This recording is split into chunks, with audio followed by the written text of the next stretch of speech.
This week on Two-Faced Wrestling Talk. AEW goes all out. Suzuki gets a shot at Okada, and the King of the Ring quarterfinals are set. Plenty to discuss on this episode of Two-Faced Wrestling Talk. We will look back at the Honor for All show from Sunday night, where Jeff Cobb made his claim for the ROH title. We check out the week in WWE, including another questionable decision for their tag team division. Speaking of tag teams, two of the best in the world square off this weekend outside of Chicago. We will discuss that and everything we are looking forward to at All Out.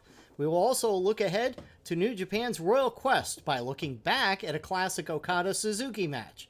And we discuss the match from NXT between Keith Lee and Dijakovic by looking back at a previous showdown in PWG. That is next.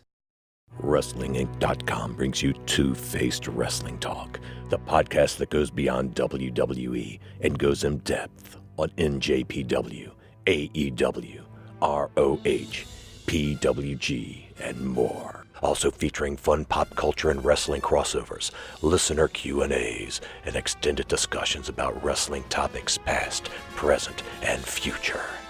Now, here's your host, Kelsi. Hi, and welcome to Two-Faced Wrestling Talk. I'm joined, as usual, by my co-host Paul. And you may notice, we're not in Chicago.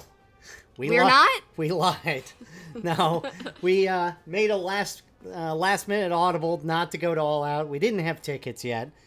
The cheapest tickets on StubHub were $150 a piece. And just the grand price of the trip and the fact, nothing against Schaumburg, Illinois, but it's not staying in Chicago for 3 nights. So, all told, we just decided we'd already been to Chicago twice this year. It really wasn't worth the money. We'll still watch the show on pay-per-view with you guys and have plenty to talk about next week, but just didn't seem worth it. So, yes, we broke our promise. We didn't go to Chicago. We also didn't go to Raw here in New Orleans. We said we would. Because I was tied up at LSU till late that day. Then we were thinking about going to SmackDown on Tuesday in Baton Rouge, but couldn't make that work either. So, not a good week for us on attending wrestling events in person. Well, it would be different if we would have had tickets to All Out. Yeah. But because we didn't already, we were like, let's get the money back for all those, things we had booked. And we're still going to enjoy the show. Like Paul said, we're still going to have lots of thoughts and opinions to share with you. And I can't wait to hear all of your thoughts and opinions, because that's sometimes even more fascinating than sharing our own, is reading you guys's. So we look forward to this weekend, even though we're not going to be there. And I know our friends at Wrestling Travel are excited about this weekend. They're there. Yep, they are there, and had some packages, and you might want to check if you're there for any last-second packages, which would include a bus ride and a ticket. But if not for this event, plenty more from Wrestling Travel in the months to come. Yes, check them out at wrestlingtravel.org. You can also find them on social media. They're already super active while they're in Chicago right now, preparing for All Out and hanging out at StarCast. They're at Wrestling Travel. But now it's time to give our opinions on the latest wrestling shows, news, and developments. It's time for headlines. And we're going to start with the event in Hoffman Estates that we will not be attending, but we will be watching intently. All Out. Right off the bat, obviously, they took a blow with Moxley getting hurt, so you won't have Moxley on Omega. But Omega had a great promo he cut saying, it's your fault, Moxley. You were irresponsible. Mm-hmm. You're the worst. And it was a great promo. I'm not doing it justice. It was wonderful. Kenny Omega, expert at promos all the time. And look, the match against Pac is still going to be really, really good. It's actually a great secondary match. It's like, man, if you had to do a second runner-up, that's perfect. So, even though the shock of Moxley being there is kind of like a little bit of a blow, I think they've recovered a bit with this secondary matchup.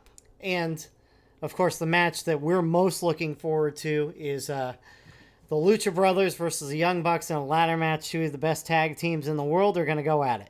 Man, I'm excited for that match. We've seen it a few times before, but now it's going to have a ladder. And sometimes that makes things a little more intense, a little more exciting. And I think this match will be special. There was a scare with Phoenix thinking that he could be hurt too, but he's okay, and as far as I know, he's good to go for Saturday. That's one of the two matches I'm really, really, really looking forward to. The other one is Joey Janela versus Jimmy Havoc versus Darby Allin. I think there's going to be insanity in that match. I can't wait.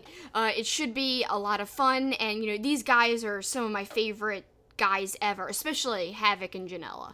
So can't wait to see them all go at it. Hopefully, we've talked about this before, Havoc needs to shine a little bit more than he has in past AEW shows. This is his time. The stage is the biggest as far as AEW shows go. I think it's even bigger than Double or Nothing in terms of eyes on the product because it's so much closer to the television show launch. So to me, Havoc, it's now or never. Hopefully they've got some good stuff for him, some good sequences laid out for that match. We mentioned the Lucha Brothers. A couple weeks ago, we mentioned that we gave Jackson a new toy from our friends at 4BF, which was a Lucha-themed toy, and he just so happened to grab it while we're recording. He took it away, it was hidden, and he went and got it. So he must know, hey, I'm going to participate in the Lucha Libre spirit by going and getting my toy with the Lucha Libre mask. I'll tell you what, that toy has held up really well. Much credit to 4BF for building a toy that even he can't destroy, which is rare. Very rare. Anyways, back to the show. The World Championship, you mentioned Jimmy Havoc needs to kind of get over. Mm-hmm. We talked about it at Fight for the Fallen. It didn't feel like Hangman Page is over. So will he win the championship and end up being over? I'm really interested to see how the crowd reacts in this match against Chris Jericho. I'm interested too because, we like Hangman Page. Mm-hmm. We've seen what he can do. I'd be excited if he was the first champ. I just feel like they might lean towards Jericho with the launch of the TV channel, with his history with WCW, and then he'd be kind of opening up TV as the champ. He's a better known name than Hangman Page in terms of grabbing other fans who might not know about AEW yet, or who might have to get convinced to tune into AEW on TNT. I feel like Jericho might be the bigger draw there. However, I wouldn't be personally disappointed to see Hangman. What do you think's going to happen? I think it probably will be Jericho to have that name guy when they launch. And, I would think not long after that, Jericho may drop the belt. But I would think Jericho probably does win because you want to have a name guy launching the show, you would think. On the other flip side of the coin, how much would that get Hangman Page over, though, if he won? That'd be a huge deal. He would have been the first champ, and he would have beat one of the biggest names in the business ever, Jericho. But again, I just don't see it going that way. I could be wrong, though, and I'd be happy to be wrong. Well, Jericho could really cement his legacy, not that he needs to do it, but he was the first unified champion there in WWE. If he was the first AEW champ to go along with what he did in New Japan. Pretty impressive stuff by him. We talked about kind of the matches we're most looking forward to. Any of the ones that we're not talking about here that you're kind of really looking forward to?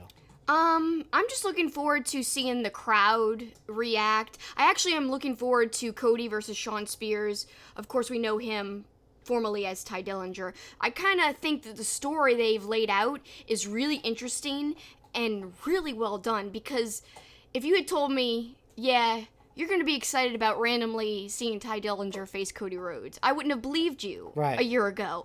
But the story that they've laid out has been really impressive and well done, with the chair shot and everything, and the Being the Elite stuff and the Road to All Out stuff. Really good. I'm excited for that match. Yeah, I am too. Looks like it'll be a great show, and we're looking forward to that. Of course, the other news coming out of that area is all of the speculation about CM Punk. And there was a little bit of him. You watched a video earlier today. A promo for his StarCast event, and he's in a wrestling ring. It was kind of pretty neat to see, I'd say. Right. And I don't know, just him running the ropes, or joking, saying oh, should I run the ropes? And then he's like, ow. It was really neat and very funny. I think it was an awesome promo / commercial, whatever you want to call it. And I'm looking forward to seeing what Punk's going to say and do at StarCast. But, there's speculation, could he show up during the show at All Out? I don't know. I was thinking yes a couple months ago, but now I'm thinking no. Really, I think he is. I think he'll be in the show in some form. I think some sort of mic segment, or maybe he could accompany somebody to the ring, or who knows. But I think I'd be surprised if he's not in the show. God, that would be insane if he was in the show. We'll see. It would be pretty crazy. Yeah. So looking forward to AEW. Meanwhile, CM Punk's former employer, WWE, this week wrapped up first round matches in King of the Ring. I thought the Ricochet Drew McIntyre match was really good. Corbin Miz was and Gable versus Benjamin was but the match maybe of the entire first round so far, Ali versus Buddy Murphy. I mean, Buddy Murphy has been on fire the last 3 weeks, but his match was so good, and the Ali springboard tilt-a-whirl DDT late in the match that Corey Graves called, that's one of the most outrageous maneuvers I have ever seen. And I'm with him. It was a really, really good match. I think one of the best matches of the first round. And so now that sets up the quarterfinals. Samoa Joe versus Ricochet, Corbin versus Cedric Alexander, Ali versus Elias, Andrade versus Gable. I'm actually looking forward to Gable versus Andrade because, different styles in a way, but Gable's a really great wrestler, as is Andrade. It should be really interesting to see them meet up. Yeah, hopefully the Gable Benjamin, they didn't give that match a lot of time, and the crowd really wasn't into it at all. However, the Ali Murphy match, the crowd was really behind Buddy Murphy, which is kind of weird for a guy coming from, both those guys are from 205 Live, but really the crowd was into Buddy Murphy. Do you think it's a mistake to have Ali go forward instead of Murphy? No, I don't think so. I think, look, maybe... I don't know, Murphy was on a hot streak, as you said, so to me it is a mistake. I think he still Keep rolling with it. I think he still could be. I think Ali is going to get a run, maybe even into the finals, especially how he had Elimination Chamber taken away from him. Yeah. Look, personally, if I'm looking at this, well, first of all, I think Samoa Joe and Ricochet is going to be phenomenal. If I could get a final of Ricochet versus Ali or Ricochet versus Andrade, I think you're looking at a spectacular final. Yeah, I could see Ricochet versus Andrade. But who would you like to see? Not Ali. Okay, so... I'm sorry. He right. just does not excite me. So here's your Raw side. Out of those four, who would you like to see come out of that? Samoa Joe, Ricochet, Corbin, or Alexander? Honestly, Joe. Okay, I'm fine with that. And then Ali, Elias, Andrade, or Gable? I know you're going to think it's weird. I really love Gable. I know it's not going to happen. It's really far-fetched, but if I had my dream scenario, honestly, Gable. And I think that'd be an interesting matchup between Joe and Gable. So odd, weird, but I think it could work, actually. So to me, that'd be kind of a dream scenario. I love Gable. I don't think he gets enough love recently. He did back in NXT. Yeah, but not true. anymore.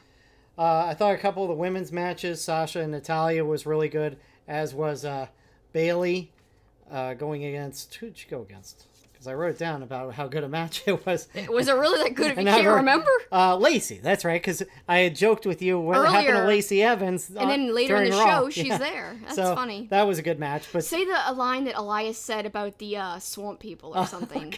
Yeah, his crack at Baton Rouge people. He's like, I'm trying to reason with a bunch of scumbag swamp people. That's awesome. Yeah. You loved that. I did laugh very hard at that. Yes, I know. You're so anti-Louisiana. I am not. I love Louisiana. Love it. Whatever, you outsider. No, Get out of here. I just don't love the infrastructure and the lack of things getting done in this The job situation here sucks, so I'll agree with you on some things. The only other thing I wanted to talk about on Raw was... Oh, I'm sorry. I thought you were at the end of your sentence. It's all right. I thought you were at your end. It's okay. I'm done.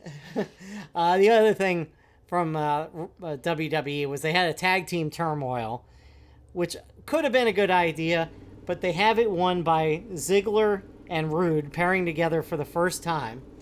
And I don't understand. So now the tag team championship match is going to be Rude and Ziggler versus Seth Rollins and Braun Strowman. So basically the tag team title match at the pay-per-view is going to be between two tag teams that have been together a grand total of 2 weeks. I just don't think this speaks well to their push of the tag team division. If you're going to have these teams that are just thrown together, one's a champion now and one's going to compete for the championship. All I know is that WWE's tag division has never been strong. They have some parts where they shine and they try. You can see that they're trying. Mm-hmm. Then they fail and falter again. So I don't know.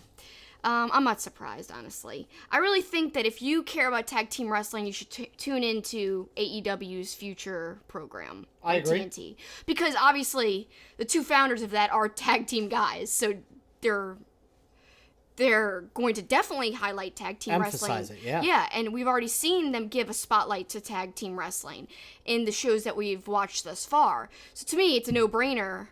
But yeah, it's disappointing to see WWE go backwards on tag team wrestling, but it's kind of in line with their history. I did think it was a good idea to have the Viking Raiders and the OC double disqualification and not have one lose to the other so that they could maybe set up something down the road with those two.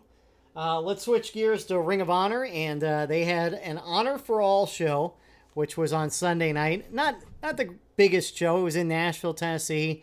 Probably a crowd of 300 or 400, not a huge crowd. It looked good on camera. It looked good on camera, and it was a raucous crowd for the most part. I thought it was a decent crowd in terms of they seemed to like the show. And as I said, it filled in visually for us watching at home. It looked like it was full, even if it wasn't.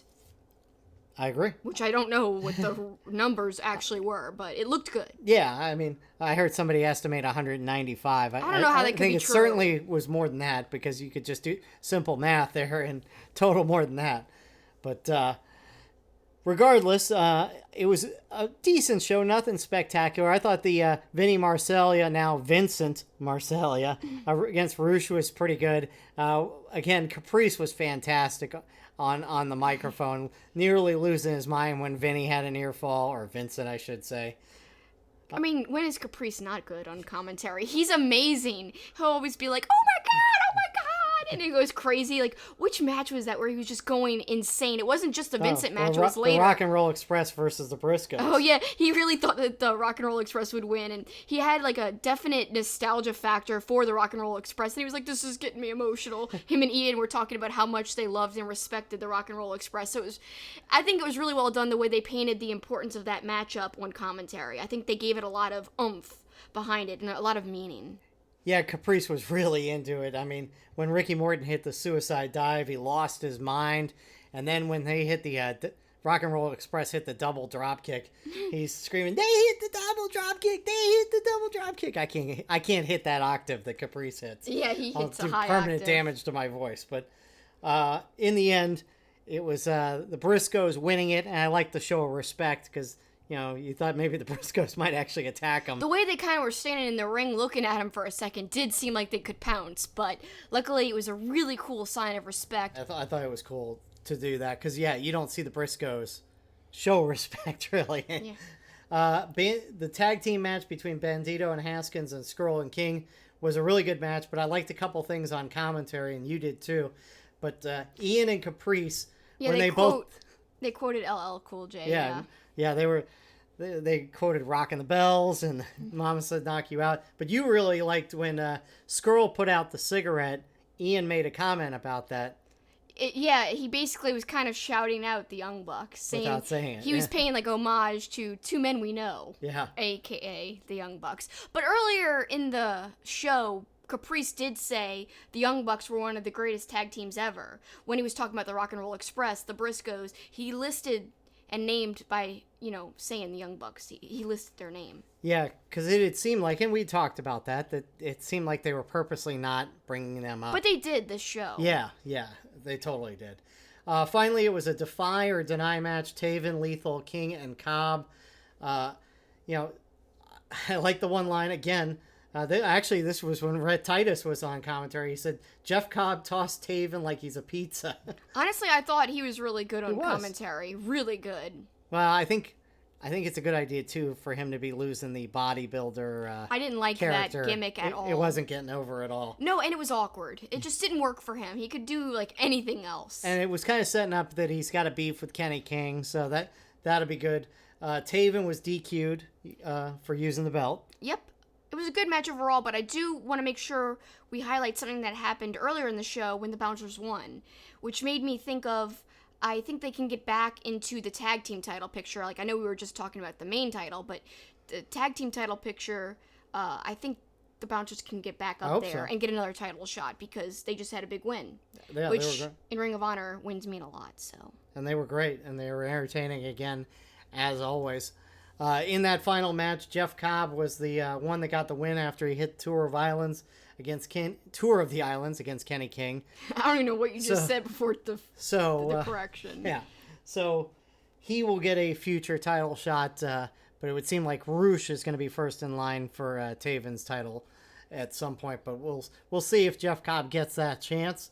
Good to see him back in Ring of Honor. Now, when we come back, we will look ahead to New Japan's Royal Quest show this weekend, and we will also look ahead to Suzuki and Okada by going back and super kicking it old school. Plus, we discuss the NXT match between Keith Lee and Dijakovic with a look back at a previous meeting in our PWG Rewind. Two-Face Wrestling Talk is proud to be sponsored by Wrestling Travel. Check them out on Twitter at Wrestling Travel. Also go to their website, wrestlingtravel.org, to find out about all the exciting travel packages, including a travel package to All Out, which includes 4 nights hotel stay, StarCast Platinum Bracelet, and a lower bowl ticket across from the hard cam. They also have a very fun Wrestle Kingdom travel package, which includes round-trip airfare, 5-night hotel near the Tokyo Dome, lower bowl tickets to both days of Wrestle Kingdom, and guided tours by Being the Elite's fat-ass Masa. Come on, who wouldn't want to hang out with Masa? I think that's like the coolest thing they offer. You get to have some time with him, meet him, interact with him. He'll literally be hanging with you. And you'd get to be a part of the first 2-day Wrestle Kingdom, which is going to be really special in my opinion. They also have travel packages to WWE events, including WrestleMania 36, which you can sign up for information at wrestlingtravel.org. And they've got packages to the Royal Rumble as well, plus other events too. Check out their website. There are USA travel packages, but also UK travel packages. So whether you live in the UK or where we live in the United States, you can find something for you. Also, don't forget they've got a friendly staff that can help you out. DM them on Twitter or contact them through their website. Thanks, Wrestling Travel. Our Two-Faced Wrestling Talk logo was inspired by Two-Face, the Batman animated series character, and his coin. The logo was designed by the talented and creative artist Eric Hudson. Eric creates wrestling-themed pieces as well as other pop culture art. He is also currently working on a Roddy Piper comic book. You can follow him on Facebook, Twitter, and Instagram at Dreaded Dinosaur. You can also support his work by becoming a patron at patreon.com/dreadeddinosaur. Please check out his work. And now back to Two-Face Wrestling Talk. And now we're going to talk about, well, Royal Quest in general, but more importantly, my favorite wrestler, my number one wrestler. If you were listening to our previous few episodes where we talked about our top 50 favorite singles wrestlers, Suzuki made my number one. So we're going to talk about him and his big match against Okada. But before we get there, let's talk about the other matches on this Royal Quest card. Yeah, as much talk as there is about AEW, it's crazy what a big day Saturday is in wrestling, because you got the NXT UK show, which we're not even talking about. Yeah. You got AEW, and then you've got this Royal Quest show that New Japan's putting on, and there's some really interesting matches. I think the Ibushi and Juice Robinson versus Takahashi and Hikuleo, not for the match itself, but to see Ibushi and Juice Robinson together, I think could be interesting. I think the tag team match. I was just going to say that. Yeah, like Ospreay and Robbie Eagles versus Ishimori and El Phantasmo, I think should be awesome. Interesting, Naito is going to pair with Sonata to go against Jay White and Chase Owens. So Sonata, so used to tagging with Evil, will tag with Naito. I think that could be a really interesting match. We'll get to see GOD. We don't know who they're going to be facing just yet. And then I'm really looking forward to this match. Tomohiro Ishii against Kenta for the Never Openweight Championship. I bet you it's going to be a brutal, hard-hitting, hard-kicking match as well. I can't wait. Ishii had such a great performance in the G1. Mm-hmm. And Kenta had a pretty good performance too, I guess you could say. Yeah. So I'd like to see them clash and see what that's going to be like at Royal Quest. Yep, you'll have Ishii delivering those chops and slaps and bombs, and then Kenta with those brutal kicks. I think it should be a really interesting match. Both guys don't really smile, so No, yeah. it'll be kind of cool to see them both just frown and have a straight face the whole time. That's for sure. And they have like a menacing look, because they both have that, I think. The thing I'm looking forward to most is Okada versus Suzuki, Of course. Although, I mean... But we're seeing Zack Sabre Jr. versus Tanahashi again. Which I think that's the key, is it's again. That's the thing, yeah. I mean, you could say that about Okada and Suzuki, Well, yeah, because they've met up at least 3 other times, if not more. But it feels like Tanahashi and Sabre, we've seen them squaring off. We saw them squaring off at WrestleCon. It was in a tag team. Well, but then we saw them again at the G1 SuperCard show, and that's the match we were distracted for because the Enzo and Cass thing happened the match before the Tanahashi Zack Sabre Jr. match, and we were all distracted. Right. So I don't remember a second of that match, to be honest. So I don't even remember who won. That's how much I don't remember it. I think it was Zack Sabre, right? I don't know. I think so. Oh, yeah, because he was defending his British... Yes, because he was defending his title. He definitely won. Yeah. But like you said, the match we're most looking forward to, the IWGP Heavyweight Championship, Kazuchika Okada, Minoru Suzuki. Suzuki has wanted Okada since before the G1 started because he was left out of the G1. Now he's getting his chance. Yeah, I wish there had been some shenanigans during the tournament, especially if Okada wasn't going to win anyway, and if he wasn't going to win his block, period. Then have Suzuki come and mess it up for him, and that set up this title match at Royal Quest, instead of just Suzuki proclaiming, I want a shot at your championship. I mean, yes, that was set up a little bit during the finals when they had a tag match, but I'm talking about Suzuki should have sabotaged Okada's whole G1. That would have been such a cool storyline to go with, and it would have kind of made Okada's loss even more meaningful, I think. I know we kept thinking it was going to happen, right? We kept talking about it, like, God, Suzuki's got to get involved here, right? Because he kept saying, like, you better watch out, everyone who's in the G1, and he kept talking about Okada, and then you wait all the way till the final when his whole G1 performance is done. Yeah. To me, it just doesn't make as much sense if they would have gone the other direction. Yeah. But they have a lot of great chemistry together, Okada and Suzuki. They've matched up 3 specific times that I can remember that I've loved, every one of them. The first one, from when Suzuki came back to New Japan Pro Wrestling, that's the one we're going to look at. It's from 2017.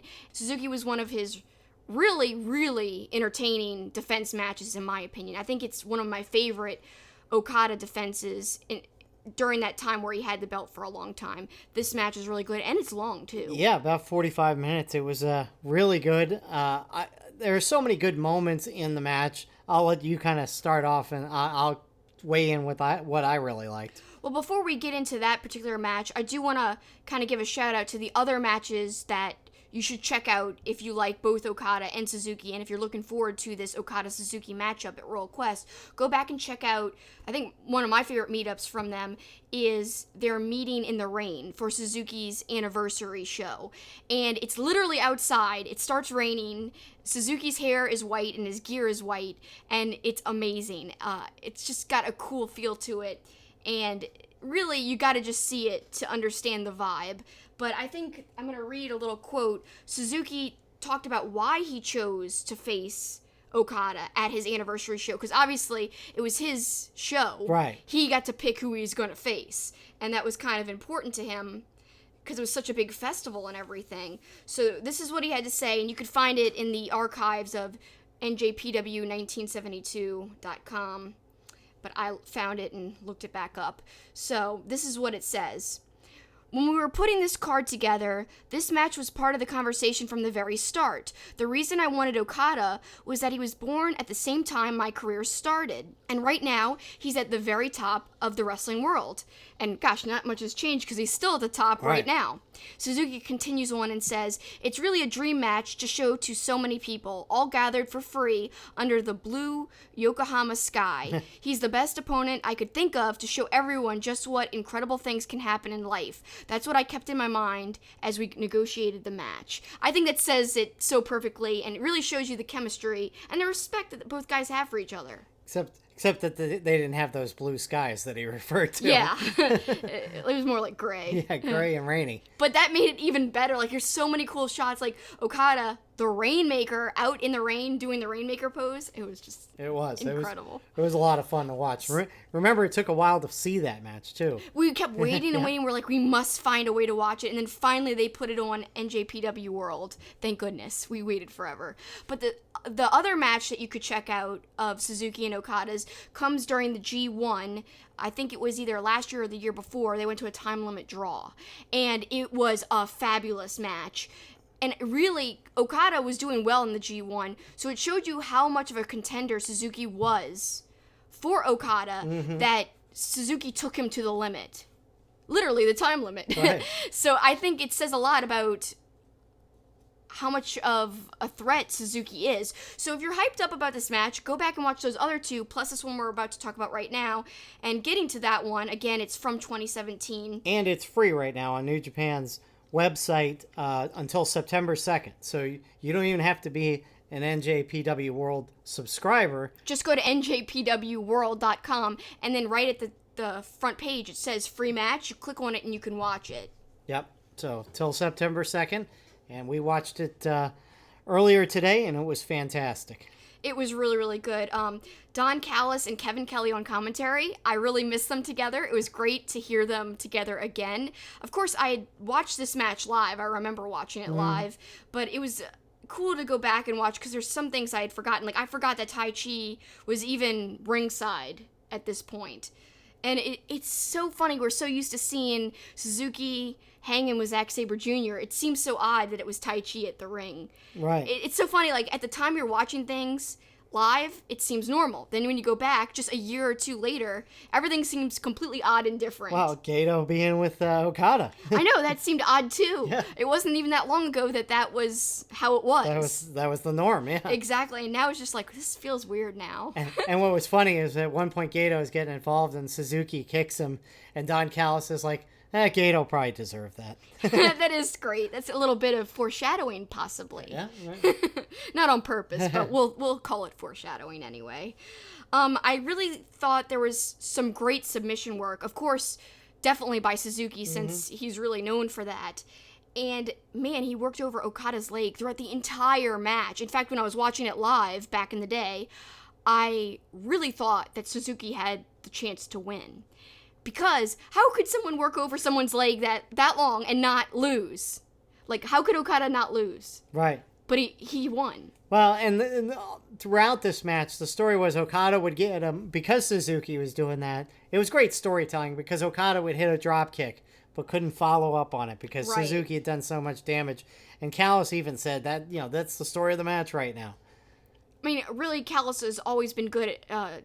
really, I think specifically calling Suzuki matches, because he always explains how Suzuki tries to go for the gotch way too soon. He should just keep the sleeper hold on the person he's facing, but he never does. He always takes them out of the sleeper to try to do the gotch. So Callis, throughout all of Suzuki's matches, always highlights that fact, and I think that really adds to Suzuki's matches that Callis calls. And the ironic thing is Okada tried to put the gotch onto Suzuki, and Suzuki reversed it into a submission move that he had that submission locked on for a long time, and they had really good storytelling where Gato was about to throw in the towel, and Okada's like, "Oh, I'm about to tap," and that was good stuff. But that was all set up because Okada tried to hit a gotch pile driver, and Suzuki reversed out of it. There's a few more interesting points I want to touch on before we go to the next segment. I really like how there were some chop exchanges near the end. Yeah. But for the most part, it was kind of an unusual Suzuki match in that there really wasn't many exchanges. There was like an uppercut exchange at the beginning, then it was mostly submission work, and then later there was a really brutal chop exchange. So it lacked in the amount of chop exchanges, like different points of the match, but it didn't lack in the length of the one chop exchange that happened at the end, because that was brutal and long. I assume you're talking about where Suzuki is just slapping the hell out of Okada, and Okada's he's, like, defenseless. Yeah, he can't even like put his hands up or anything. He's like, ugh. Yeah. That was awesome. Like a zombie. Callis is like, he's out on his feet. It was really well done. It was. And there was this one part where Suzuki was like, bam, bam, bam, bam, bam, bam, bam. It was crazy. It was all over his body. It was like, bam, bam, bam, bam, bam, bam. It was so cool. I love that part. Another interesting thing I want to point out is we always have referenced the Jericho Naito tripod spot. Oh, yeah. There was randomly a tripod used in this match that I totally forgot about, but it really wasn't as brutal as that Naito-Jericho tripod a spot. glancing blow at best. Yes. And I wrote down that you said it was a glancing blow. Of course, there was some chicanery. Suzuki pulling Red Shoes into the fray. And, of course, Red Shoes gets run over, and then Tai Chi gets involved. Then all of Suzuki-gun gets involved. Then all of Chaos comes running down. So that all of Chaos and Suzuki-gun were doing battle. And the funny thing was, you pointed out Lance Archer.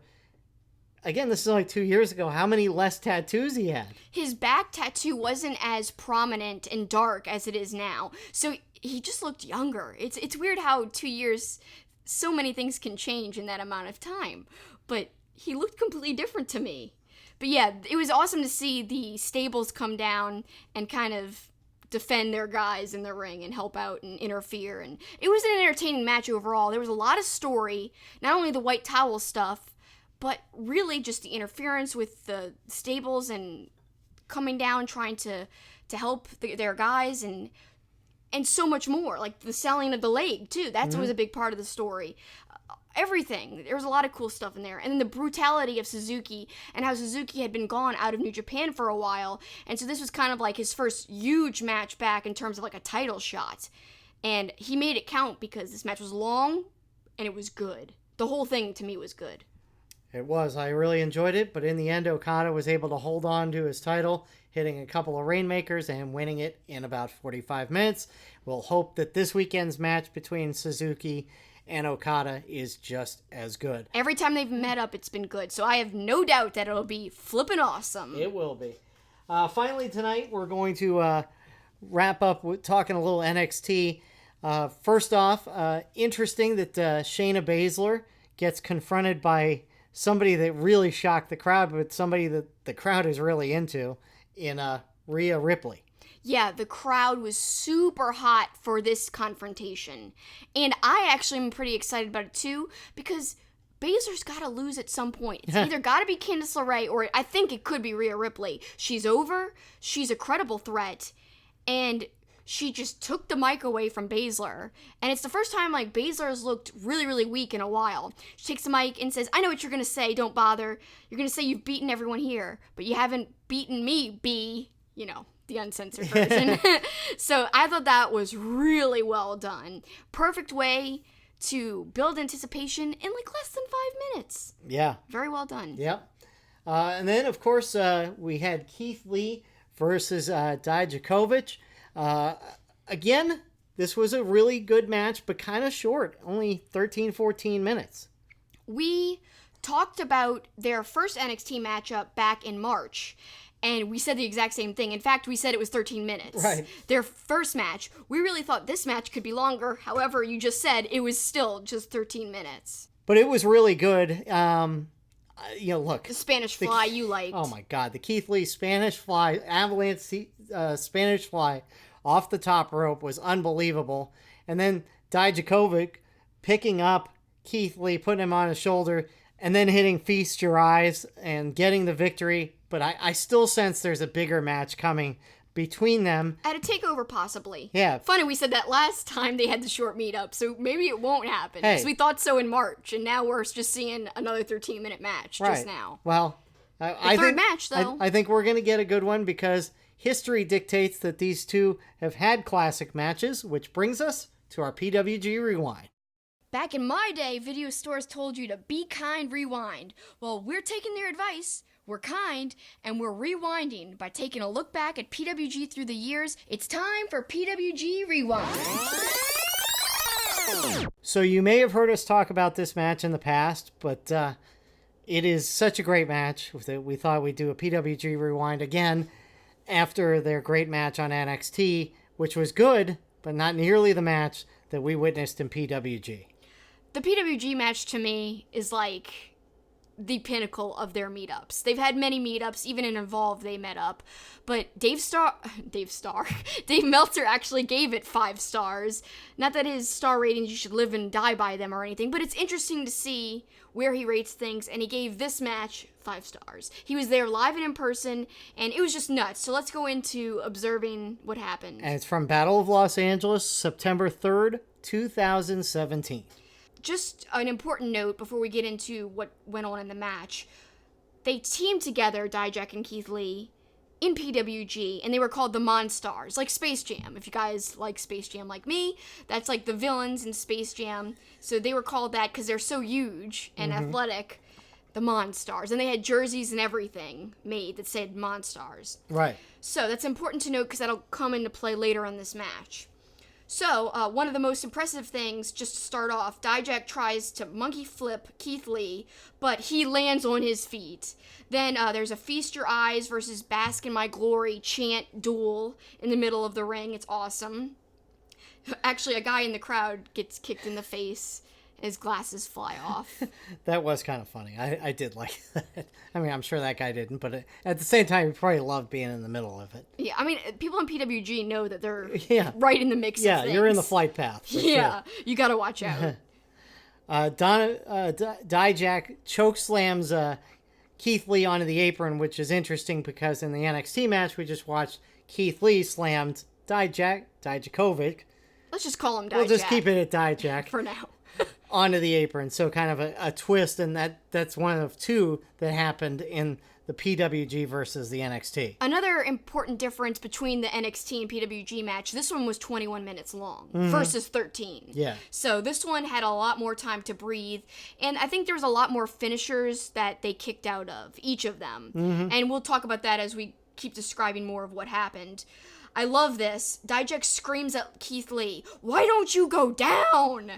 And here's something that mirrors the NXT match as well. Yeah, so Dijak did a Fosbury flop over the ropes, and Keith Lee, in this case, caught him. In the NXT match, he took out Keith Lee, but he almost didn't hit the move. He clipped the top rope as he was starting his ascent, and kind of caught it with his rear end, and really could have kind of been dangerous, but he did go over and did hit the move here in NXT, but not as pretty as the one in PWG. I will say in this PWG match, Dijak had some hard landings and also some messy landings, like when Lee would kind of flip him. Dijak was trying to land on his feet, but he didn't. And that happened a few times in this match, but it didn't take away. No, I agree. You could tell that he meant to land on his feet. It didn't happen, but it kind of, they emphasized on commentary the power of those 2 guys and how, you're just too strong for him. The flip was too powerful. He didn't land on his feet. So that kind of covered it, in my opinion.